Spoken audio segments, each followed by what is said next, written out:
تھوڑی ہلچل ہوئی، تھوڑا جھنڈا نظر آیا. آپ نے ورکر کو موبلائز کیا تھا، اس کے بعد سہیل نے موبلائز کیا. جو آپ کے ساتھ ہوا کیا سہیل کے ساتھ بھی ہوئی ہوگا؟ میں یہ نہیں کہتا ہوں، یہ تو دارومدار ہے نا کہ کون کس طرح عادات رکھتا ہے.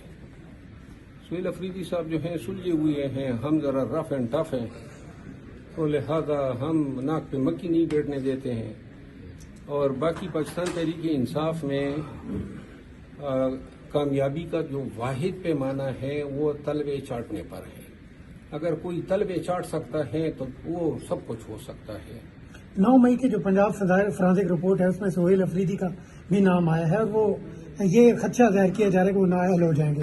اگر وہ آپ سمجھتے ہیں کہ ان کو استعفیٰ دینا چاہیے یا وہ پی ٹی آئی کو ایک نیا سی ایم جو ہے وہ تیار کرنا چاہیے؟ وزیر اعلیٰ کو استعفیٰ دینا چاہیے.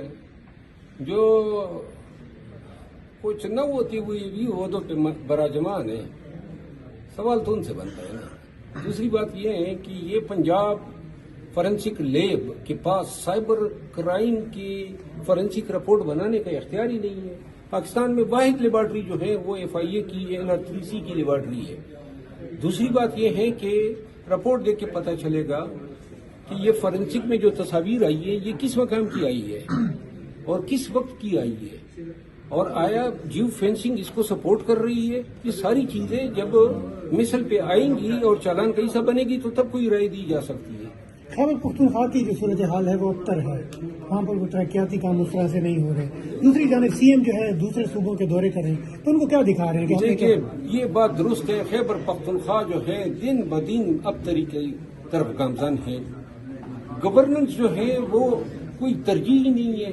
لوگوں کے مسائل حل کرنا، ہماری سڑکیں ٹوٹ کا شکار ہے. میرے علاقے میں تمام سڑکیں ٹوٹی ہوئی ہے، اور علی امین خان کا اللہ بھلا کرے 2 سڑکیں انہوں نے مرمت کر کے دی، ریپیئر ان کا ہو گیا. باقی جو سڑکیں بنانی تھی وزیر اعلیٰ صاحب نے آتے ہی سب سے پہلے میرے فنڈ بند کیے.